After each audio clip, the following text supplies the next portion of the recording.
अमेरिकेमध्ये 21 ते 30 सप्टेंबर 2019 रोजी संयुक्त राष्ट्र संघाची संपूर्ण जगाचं किंवा राष्ट्राचं वातावरण कृती परिषद भरली होती.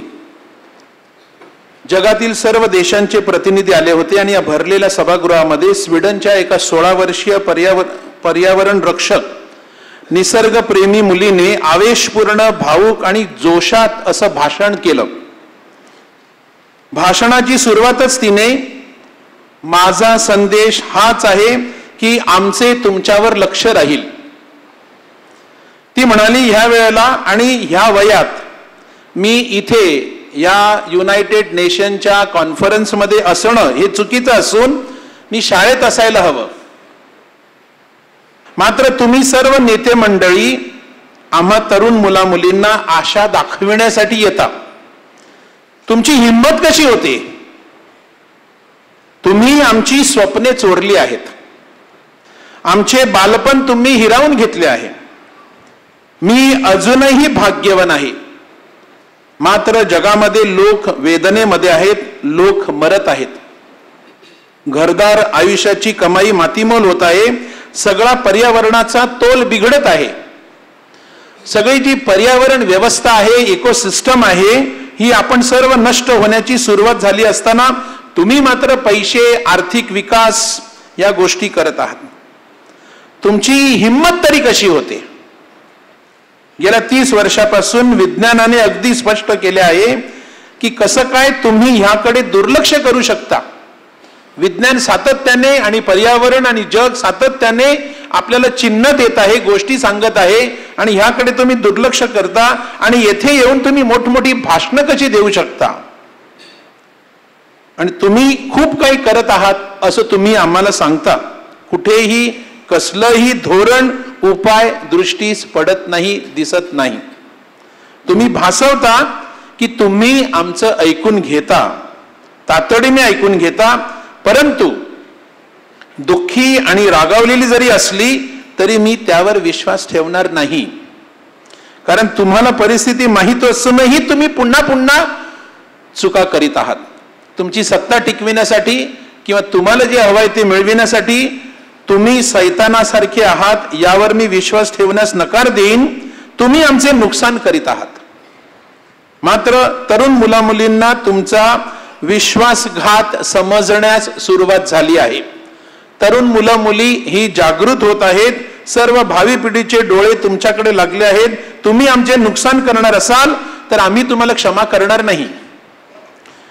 तुम्हाला आम्ही असे जाऊ देणार नाही. जग जागं होत आहे. तुम्हाला आवडो की न आवडो, परंतु ह्या विषयावर आम्ही बोलणार आणि बदल होणार. एक श्रद्धेची ठिणगी, एक जागृतीची ठिणगी एका 16 वर्षीय मुलीच्या हृदयामध्ये, मनामध्ये पडल्यानंतर काय होऊ शकतं तर मोठा जागृतीचा वनवा लागू शकतो आणि भल्या भल्या मोठ्या मोठ्या माणसांना त्याचा विचार करावा लागतं, त्यांची दिशा बदलावी लागते, त्याचं धोरण बदलावं लागतं. कारण जग त्यांच्या विरोधात जात आहे. कारण सगळ्यात मोठी जी शक्ती आहे ही जनशक्ती आहे. जनशक्ती जर आपल्या विरोधात गेली तर आपल्याला हवं तसं करता येणार नाही. ही ग्रेटा थंबर्ग नावाची स्वीडनची मुलगी, तिच्या अंतःकरणामध्ये कृतज्ञता आहे. तिच्या अंतःकरणामध्ये प्रभूने निर्माण केलेल्या पर्यावरण आणि सृष्टीविषयी फार मोठी ओढ आहे आणि तिच्या जीवनामध्ये परमेश्वराचा वास आहे. प्रभूच्या शिकवणुकीने ती प्रेरित आहे. हे तिचं मिशन आहे. पर्यावरण, वातावरण, हवामान आणि हा तिचा लढा आहे. रिसठाई माझे प्रिय बंधू भगिनींनो, पवित्र बायबल देखील आपल्याला शिकवतं की ह्या सृष्टीच्या निर्मितीचा विचार आपल्यासमोर जाहीर करतं, आपल्यासमोर मांडतं. या निर्मितीचा कळस म्हणजे परमेश्वराने तुम्हाला आणि मला निर्माण केलं. त्याच्या प्रतिरूपासारखा, प्रतिमेसारखा, प्रतिकृतीसारखा त्यांनी आपल्याला निर्माण केलं आणि परमेश्वराने एक प्रकारे निर्मितीचं कार्य संपविलं. देवाने स्त्री आणि पुरुष निर्माण केले.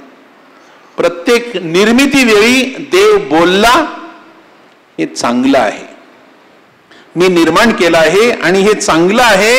मात्र मनुष्य निर्माण केल्यानंतर हे खूप चांगलं आहे असं परमेश्वराने आपल्याला सांगितलं आणि मनुष्याला संपूर्ण सृष्टीची पर्यावरणाची जबाबदारी दिली, मालकी दिली नाही.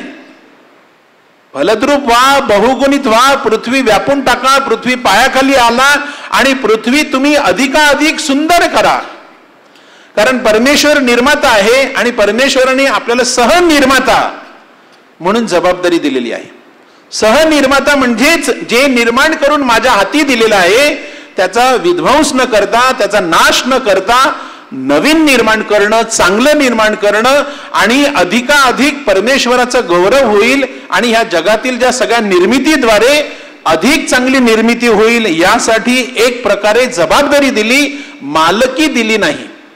परंतु मनुष्य आज ह्या पर्यावरणाचा मालक असल्यासारखा किंवा हे माझं आहे अशासारखा मनुष्य वागू लागला. 6 दिवसाच्या निर्मितीच्या कार्यसमाप्तीनंतर देवाने विश्रांती घेतली. त्याने निर्माण केलेल्या सुंदर विश्वामध्ये त्याने विश्रांती घेतली आणि ही सृष्टी देवाचं मंदिर आहे. दाविदाची सगळी स्तोत्र आपल्याला सांगतात की आकाश तुझं गुणगान गाते, तारे तुझे गुणगान गातात, सृष्टी या प्रकाश तुझं गुणगान गातो, झाडे तुझ्या गाणी गातात, पक्षी तुझी गाणी गातात. म्हणजे संपूर्ण सृष्टी जी सृष्टी तो निर्माण केलेली आहे, जसा सूर्य उगवतो जशी काय सगळी सृष्टी हसायला लागते, गायला लागते, बागडायला लागते, कारण ती परमेश्वराची निर्मिती आहे आणि ह्यामध्ये देव वास करतो.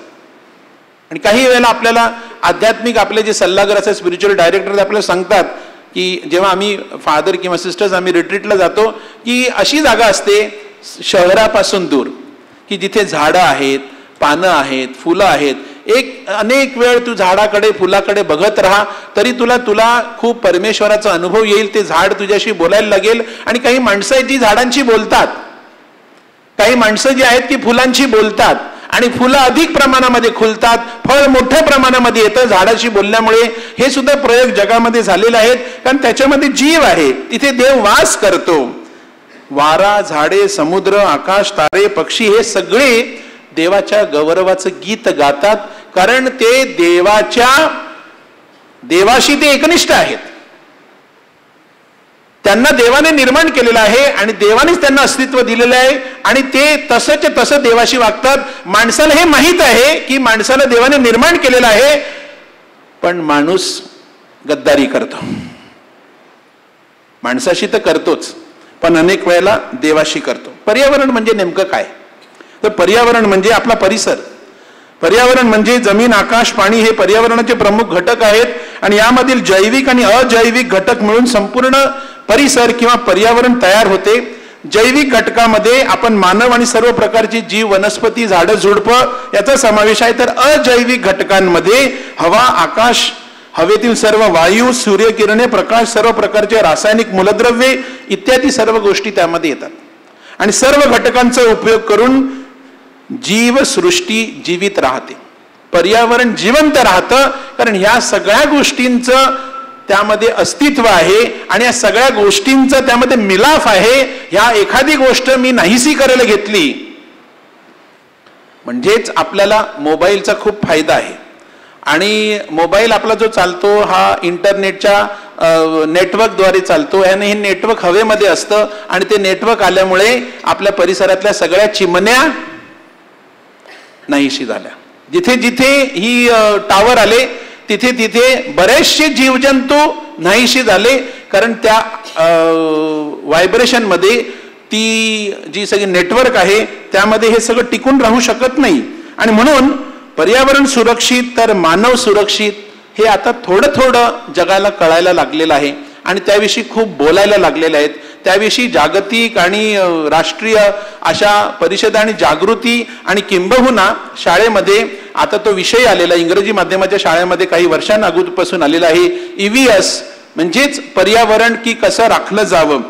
आपले पाण्याचे साठे ज्यात महासागर आहे, समुद्र आहे, नद्या, तळी, पाण्यातील जीवसृष्टी, पाण्यातील रसायनाचे घटक, त्यामध्ये आकाश, सूर्य, चंद्र ह्या सगळ्या गोष्टी आणि मोठमोठी वाळवंट, वोल्कॅनो हे सगळे पर्यावरणाचे घटक आहेत आणि ते त्या त्या जागी तसं होणं आवश्यक आहे. आणि ते जर झालं नाही तर त्याचा परिणाम दुसऱ्या ठिकाणी होऊन त्याचं नुकसान मानव जातीलाच होत असतो.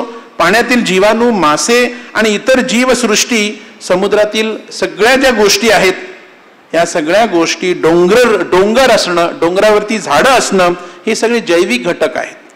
पर्यावरणातील प्रत्येक जैविक घटक पर्यावरणाचं संतुलन राखण्यासाठी जबाबदार आहे आणि आवश्यक आहे. जमिनीवर सर्व प्रकारची वनस्पती, यामध्ये झाडं, झुडपं, पिकं, फळाची झाडे अन्न निर्मिती, ऊर्जा उत्पन्न करतात आणि म्हणून यांना उत्पादक म्हणतात, कारण ते उत्पादन करतात. भात जर शेतामध्ये झालं नाही, जरी आता आपण सगळ्यांनी शेती सोडून दिली असली वसईमध्ये, तरी कोणीतरी शेतकऱ्याने जर भात पिकवलं नाही, भात जर शिजलं नाही, तर आपण खाणार काय? आपण केवळ पैसे खाऊ शकत नाही किंवा पैशांच्या नोटा खाऊ शकत नाही. आपण पाहतो की पर्यावरणात बदल करून जे काही माणसांनी केलेलं आहे, जंगलतोड केलेली आहे, समुद्रामध्ये भराव केलेला आहे, आणि मला माझं घर उंच करायचं आहे, मग गाव बुडलं तरी चालेल, मी गटर बंद केलेलं आहे, मग गावाचं काय झालं तरी चालेल, त्याचा परिणाम संपूर्ण गावाला आणि संपूर्ण परिसराला फटका बसतोय. मला माझं सहकार्य आवश्यक आहे की मी फक्तच एकटाच गावात राहतो का? संपूर्ण गाव राहते, आपले सगळे परिसरी राहतात, आणि मी माझं घर सुरक्षित राहील किंवा माझ्या घरात पाणी शिरणार नाही एवढ्या पुरतं जर मी मर्यादित केलं किंवा समुद्रात भर घालून मला दुसऱ्यांचं काही करायचं नाहीये, आणि मग तिथे जर सुनामी आली आणि मग तिथे लोक बुडली, तर तू समुद्रात राहायला गेलाय, समुद्र तुझ्या अंगावर नाही आला, तू समुद्राच्या अंगावर गेलेला आहे, आणि कधीतरी समुद्र तुझ्या अंगावरती येणार होता. खूप जंगलतोड केली, मग हे जे वातावरणाचा जो बिघडलेला समतोल आहे, किंवा पाऊस नीट पडत नाही, वेळेवर पाऊस पडत नाही, आणि मग त्यासाठी आपण लोणावळ्याला जातो, आणि लोणावळ्याला गेल्यावर आपण अरे खूप पाऊस पडतो, लोणावळ्याला पाऊस आहे, इकडे पाऊस नाही, तिकडे डोंगर आहेत, ते डोंगर ठेवले. आपण डोंगर सगळे विकले, जमिनी विकल्या, आणि आपण विकास विकत घेऊन आलो. आपण पर्यावरणात बदल करून जे काही केलं, त्यामुळे कदाचित माणसाला असं वाटत असेल की आम्ही प्रगती केली. त्याबरोबर मानवाने पर्यावरणासाठी जे काही केलं त्याची काळजी घेतली नाही, इत्यादीमुळे आज जगामध्ये हवामान बदलामुळे कधीही पाऊस पडतो. काही लोकांनी नोव्हेंबरला लग्न ठेवलं तरी घाबरतात, पाऊस आला तर, डिसेंबरला पण पाऊस येतो, पाऊस आला तर, पण आपण वसईकर आपण काही घाबरत नाही. पाऊस येऊ काही हो, आम्ही आमचं व्यवस्थित वाजंत्री वाजणार आणि चिअर्स होणार आमचं, ते त्याला आम्हाला काय फरक पडत नाहीये, तुम्ही काय करत ते करा, आम्ही आमचं ह्या सगळ्या गोष्टी करणार. समुद्रातील पाण्याची आम्लता वाढत चाललेली आहे, आणि जे समुद्रातली जी जीवजंतू आहेत ते परत आपण घेऊन परत आपण मासेप्रिय माणसं आहोत, पण ते मासे कशावर जगतात, त्या समुद्रामध्ये काय काय सोडलं जातं त्यावरती आपलाही जीव अवलंबून आहे. नवनवीन रोगांचं संक्रमण असून त्यावर उपाय सापडत नाही, अशी आपली आजची स्थिती आहे. एक नवीन जो आजार आलेला, कोणाला त्याच्या आजाराचं अजून नामकरण झालेलं नाही, पण अचानक तुम्हाला ताप येतो, ताप येतच राहतो आणि तापातून बराच होत नाही, मग ते पुढे पुढे जाऊन 2-3 महिन्यामध्ये आमच्या सांडोरला जो विराज नावाचा मुलगा अमेरिकेला गेला होता, तो तिथे मरण पावला. मे महिन्यापर्यंत तो अगदी धडधाकट मेडिकल झाली आहे, अगदी व्यवस्थित आहे, तिथे जाऊन त्याला ताप येतो, तापाने आजारी पडतो, हॉस्पिटलमध्ये ऍडमिट होतो, खूप दिवस राहतो, आणि तो ताप त्याचा जीवच घेतो. मी हॉस्पिटलमध्ये सांडोरचा पॅरिशफिश असल्यामुळे मी हॉस्पिटलमध्ये ट्रस्टी आहे, आणि ट्रस्टीच्या मीटिंगमध्ये मी हा विषय काढला की ह्या विषयावरती आपण काहीतरी प्रबोधन केलं पाहिजे, हॉस्पिटल म्हणून आपली जबाबदारी आहे. तर त्यांनी सांगितलं की ह्या विषयावर अजून अधिकृतरित्या कसल्याही प्रकारचं संशोधन किंवा रिसर्च झालेलं नाही, कुठल्याही डॉक्टरने अजून काही सांगितलेलं नाही, आणि त्यामुळे आपण कशा पद्धतीने आपण त्यावरती प्रबोधन करणार. अलीकडे आपल्या देशामध्ये एक मोठा उत्सव पार पडला, गणपती उत्सव पार पडला, आणि ज्याला असं म्हटलं जातं की एकीकडे ऑक्सफर्ड ऑफ द ईस्ट असं बिरुद मिरविणाऱ्या पुण्यातील गणेश विसर्जन मिरवणूक यंदा 32 तास चालली, 24 तासापेक्षा जास्त, आणि मुंबईमध्ये 28 तास चालली. आणि या मिरवणुकीमध्ये जी आवाजाची जी मर्यादा होती, सर्वसाधारण आवाजाची मर्यादा दिवसा 65 डेसिमल आणि रात्री 45 डेसिमल असावी, त्याच्यापेक्षा जर जास्त असेल तर तुमच्यावर गुन्हा होऊ शकतो. पण ह्या गणपतीच्या मिरवणुकीमध्ये आवाजाची मर्यादा 118 डेसिबल होती, आणि त्या आवाजामुळे अधिकृतरित्या 2 माणसांचा बळी गेलेला आहे. आणि डॉक्टर सांगतात किंवा जे त्याच्याविषयी कोण जास्त बोलत पण नाहीत. 2 ऑक्टोबरच्या दिवशी महात्मा गांधीजी जयंतीच्या दिवशी गिरीश कुबेर यांनी लोकसत्तामध्ये याविषयी लिहिलेलं आहे की विसर्जन नेमकं कोणाचं झालं. आपण काही वेळा वाचत नाहीत आणि वाचलं तरी आपण काहीतरी वाचतो. वाचा लोकसत्ता, अग्रलेख वाचा. मी लोकसत्तेचे का मी इथे जाहिरात करायला आलो नाही, पण चांगले विचार आपल्याला ऐकायला मिळतात. आपलं स्वतःचं मत त्या विचारावरून आपलं ठरवता येतं. तेव्हा त्यांनी सांगितलं की कितीतरी लोकांचे कान खराब झालेले आहेत, याचा तपशील कदाचित बाहेर येणार नाही, पण हजारो लोकांचे निश्चित बहिरपण कमी अधिक प्रमाणामध्ये आलेला असेल. कारण ज्या प्रमाणामध्ये तो आवाज झाला, मग ती मिरवणूक हॉस्पिटलच्या समोरून गेली, मिरवणूक लहान मुलं जे आजारी आहेत किंवा कोणी अभ्यास करते सगळ्यांच्या घराजवळून गेली, सगळ्यांनी तो आवाज ऐकला. कोणाकडे काही पर्याय नव्हता. काही जणांच्या खिडक्याच्या काचा फुटल्या एवढा आवाजामध्ये. आणि नंतर त्यामध्ये जी दुसरी नवीन फॅशन आलेली आहे की प्रकाशाची भिंत उभी करतात आणि ते डोळे फोडणारे लाईट्स, मी डोळे दिपवणार असं नाही सांगत, आपल्या डोळ्याला त्रास होईल अशा लाईट्स आलेल्या आहेत. आणि त्या लाईट्स त्या अशा, आणि त्याची लागण आपल्याला पण झालेली, कारण आपण पण या देशातच राहतो ना. आपल्या सणाला पण आपल्याला पण लागण होती. आपल्याला कार्यक्रमामध्ये, आपल्या घरच्या कार्यक्रमामध्ये आपण कोणी विचार करत नाही. माझा नेहमी प्रश्न असो किंवा कुठे मी कार्यक्रमाला जात नाही, पण जेव्हा मी कार्यक्रमाला जातो तिथे जे काही वाजत असतं, हे तो जो डीजे ऑपरेटर असतो त्याला जे आवडतं ते वाजत असतं. मी त्याला सांगतो, अरे काहीतरी वसईतलं लाव, वसईचं गाणं लाव, लग्न आहे, तू काय ते छाती फोडणार असं तू काय ढोल कुटतोय ना, मला त्याची गरज नाही आहे. बरं ते ज्याच्या घरी कार्यक्रम आहे त्यांनी पैसे देऊन आणलाय त्याला छाती फोडायला, तो दुसऱ्या दिवशी पैसे घ्यायला येणार आहे, कोणच त्याला काही बोलत नाही आहे. आपण ते संगीत कशासाठी आणतो की त्या संगीताने एक वातावरण निर्मिती व्हावी, माझ्या मला प्रसन्न वाटावं, माझ्या हृदयाला आनंद मिळावा. मी जो कार्यक्रम आहे, माझ्या घरी जे पाहुणे आलेत त्याच्याशी मला बोलता यायला पाहिजे. आणि मग आपण त्याच्या कानात बोलावं लागतं, किती जोराजोरात बोलावं लागतं. माझ्याच घरी माझ्याच कार्यक्रमामध्ये मीच असं आमंत्रण देऊन आणलेली लोक आहेत आणि त्याचं आपल्याला कधी काही वाटत नाही. त्याने मला जे पाहिजे ते वाजवायचं, तुला जे पाहिजे ते नाही वाजवायचं. त्यासाठी मी तुला पैसे देत नाहीये, मी तुला यादी देतो, ही गाणी माझ्यासाठी वाजव, किंवा अशा प्रकारचं संगीत कानाला ऐकू येईल एवढ्यापर्यंत. ते माझी छाती धडधड करेल, छाती फोडेल असं मला नको. आज आपण पाहतो की ऋतुचक्रामध्ये होणारा जो बदल आहे आपल्याला प्रकर्षाने जाणवू लागलेला आहे. पूर्वीसारखा पाऊस पडत नाही, पडला तर खूप पाऊस पडतो आणि सगळं आपलं गाव बुडवून टाकतं. पुरेशी थंडीही जाणवत नाही. खूप जणांनी, आता खूप जणांची मुलं बाहेर वगैरे इथे ऑस्ट्रेलियाला अमेरिकेला वगैरे गेलेत, खूप चांगले चांगले कपडे आणलेत, पण आपल्याला ते घालायलाच मिळत नाही, कारण तशी थंडीच पडत नाही आपल्याकडे. थंडी आपण घालवून बसलेलो आहोत, पुरेशी थंडी नाही. पृथ्वीचं तापमान दिवसेंदिवस वाढत आहे. ओझोन थराची जाडी कमी झाल्याचं सूर्यकिरण थेट पृथ्वीवर पडत आहेत. चटका बसतो. तुम्ही ह्या दिवसामध्ये, आता ऑक्टोबरचे हीट आहे, 10 वाजता तुम्ही बाहेर उभे राहून दाखवा 5 मिनिटं, माझं डोकं दुखायला लागतं या वयात सुद्धा. ही 5 मिनिटाच्या वरती जर ही गरमी मी झेलली, सकाळी दुपारी आज आम्ही इथे होतो सगळे डिनरी फादर्स, इकडे हॉलमध्ये मीटिंग चालू होती, पण त्या गरमीने आतमध्ये सुद्धा गरमी जाणवत होती. आजार मोठ्या प्रमाणामध्ये फैलावत आहेत, इन्फेक्शन होत आहेत, बाधा होत आहेत, व्हायरस, दमा, अस्थमा, रक्तदाब, मधुमेह, मलेरिया, डेंग्यू, टायफॉइड आणि विचित्र सगळे आजार, कारण आपण पर्यावरणाचं योग्य काळजी घेतली नाही. आणि सगळ्यात मोठा आजार म्हणजे लिव्हर सोरायसिस. लिव्हर खराब झालाय. लिव्हर नाही, दारू पितो असं सांग ना. हा दारुडा हे सांगायला वाटत नाही. पूर्वी मृत्यू झाल्यानंतर, डॉक्टरचं सर्टिफिकेट मिळाल्यानंतर, आता जनरली सगळं जनरल एक गोष्ट मिळते की रेस्पिरेटरी अटॅक, की हा हृदय चालायचं थांबलं. हृदय चालायचं थांबलं, पण कशासाठी थांबलं हृदय चालायचं? जेव्हा कोरोनामुळे मृत्यू होत होते तेव्हा प्रामुख्याने आम्हाला सांगितलं जात होतं, जर सर्टिफिकेट असेल तर कोरोनामुळे मृत्यू, तर कोरोनामुळे लिहा, म्हणजे आपल्याला एक रेकॉर्ड राहील पुढे. तसं पूर्वी जेव्हा एखादा अल्कोहोलिक किंवा मद्यपानामुळे माणूस मरण पावला असेल, अति दारू सेवनामुळे, तर तिथे लिहायला पाहिजे लिव्हर सोरायसिस, की किती जणांचा बळी लिव्हर सोरायसिसमुळे झाला. दारूने आपल्या सगळ्यांना मोहित केलेला आहे आणि दारू आपल्याला अतिशय प्रिय घटक असा झालेला आहे.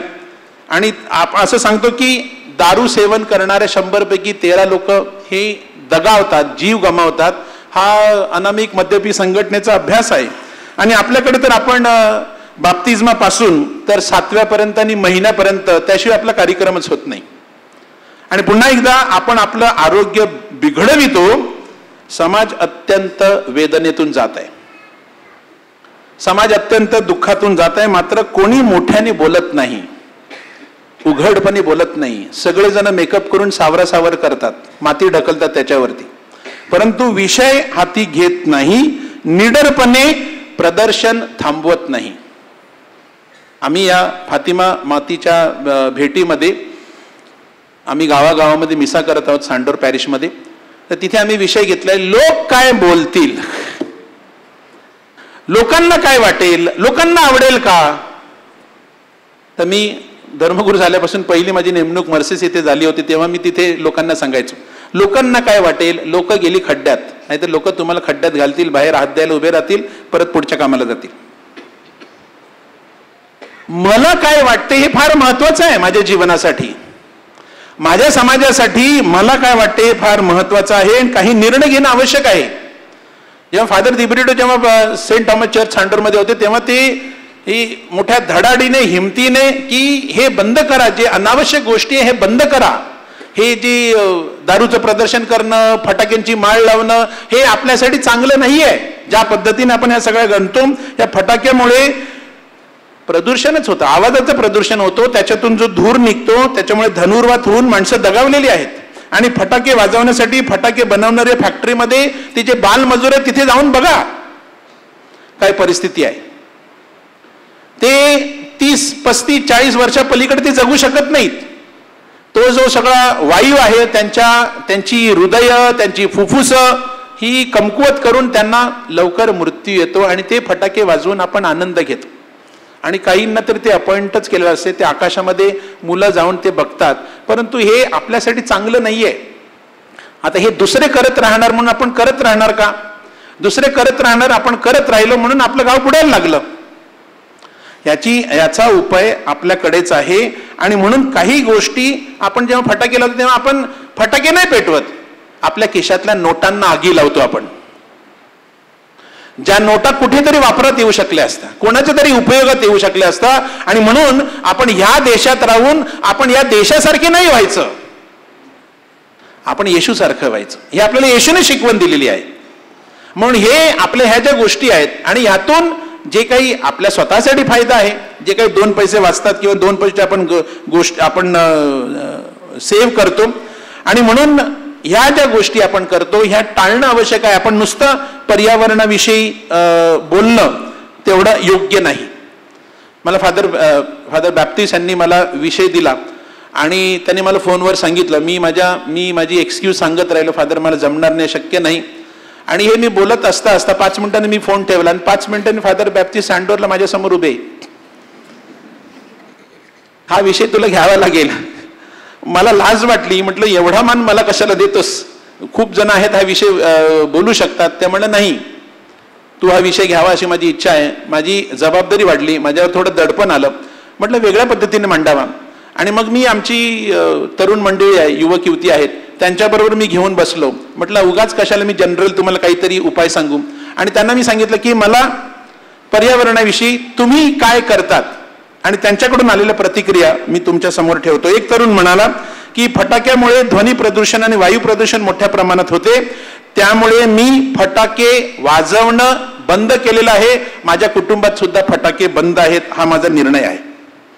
दुसरा एक तरुण म्हणाला की मला पतंग उडवायला आवडतं आणि पतंगाच्या धारदार ज्या मांजा आहे या मांज्यामुळे अनेक पक्षी मरतात, म्हणून मी पतंग उडवणं मी थांबवलं नाही, पण मी साधा धागा वापरायला सुरुवात केली. एक तरुणी मला म्हणाली की ऊर्जा बचतीला प्राधान्य देण्याची गरज असेल ते पहिला प्रथम घरातली विजेची उपकरणं मी आठवणीने बंद करते. बऱ्याच गोष्टी आपल्या चालू असतात, बऱ्याच गोष्टी रिमोट वरती असतात, त्यामुळे ती इन्स्ट्रुमेंट आपला बराचसा टीव्ही चालू असतो, आपण तो रिमोट वरती बंद करतो. किंवा इतर ज्या पंखे असतात, पंखा बटन चालू आहे, आपण ते रिमोट वरती वापरतो. तर ती सांगते मी ह्या सगळ्या गोष्टी बंद करते, कारण त्याच्यातून वीज वाया जाते आणि वीज वाहून जाते, त्याचा उपयोग होत नाही. नंतर ती सांगते विजेचा वापर गैरवापर टाळला पाहिजे. खूप लोकांनी आता आपण सगळेजण अधिकृत, पण वसईमध्ये अशी महाभाग होते, काही लोक घरामध्ये एसी आणला पण एसीची लाईट खांबावरून चोरीची लाईट घ्यायची, परत देवळात येऊन कम्युनियन घ्यायचं, वाचन पण करायचं. ह्या गोष्टी कुठे जुळत नाहीयेत ना. आपण फक्त इथे कर्मकांड करायला आलो आहोत का, की मला वाचन दिलं आहे आणि मी वाचन केलं आणि लोकांनी माझी वाहवा केली.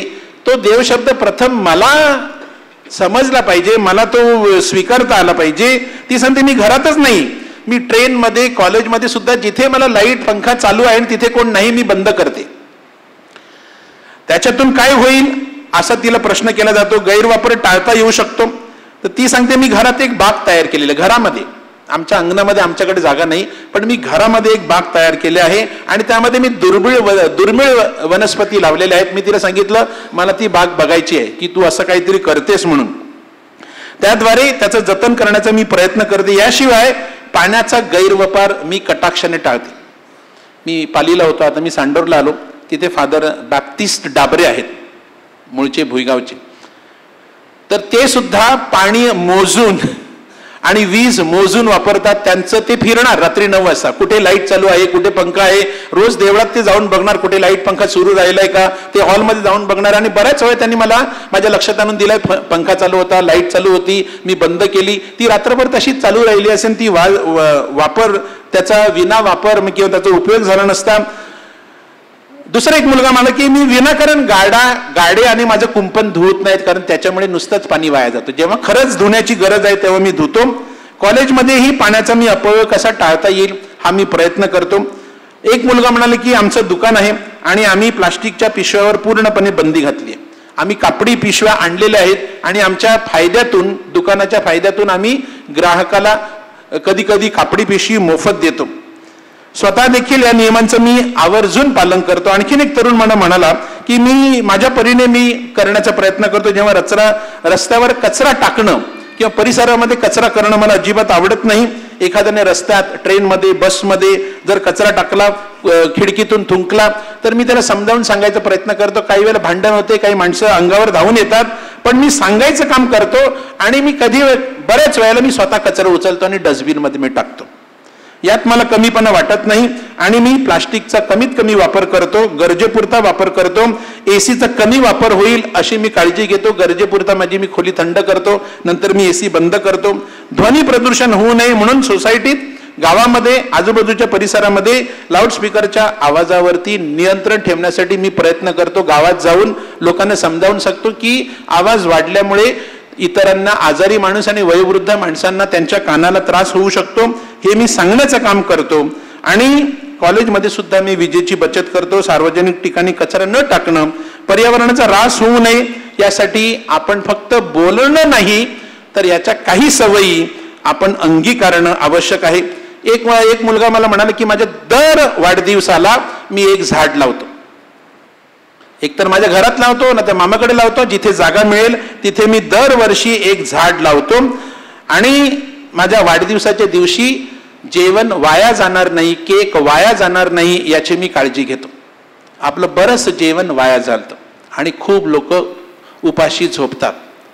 आणि ह्या जेवणाचा आपण दुसऱ्यांना उपयोग करून देऊ शकतो. आपण किती शिजवतो, किती आणतो.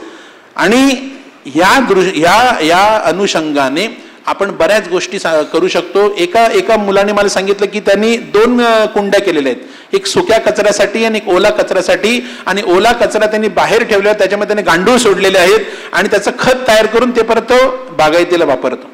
आणि मला आश्चर्य वाटलं की माझ्या पॅरिशमध्ये मुलं एवढ्या मोठ्या प्रमाणामध्ये पर्यावरणाचं काम करतात. मी त्यांना सांगितलं की तुम्हाला मी एक दिवस प्रवचन देणार सांडूर चर्चमध्ये, की आपली मुलं एवढे पर्यावरणाविषयी सजग आहेत, जागृत आहेत आणि एवढं काम करत आहेत. फादर बॅप्टिस्ट यांनी सुद्धा ते ज्यावेळेला बाहेरला होते तेव्हा हे गांडूळ खताचा त्यांनी प्रयोग केलेला होता. क्रिसटाई माझ्या प्रिय बंधू भगिनींनो, आज फक्त हा नोवेनापुरता विषय नाहीये, तर आपण प्रत्येकाने थोडे थोडे प्रयत्न केले तर आपल्या गावातल्या पाण्याची पातळी सुद्धा आपण खाली नेऊ शकतो.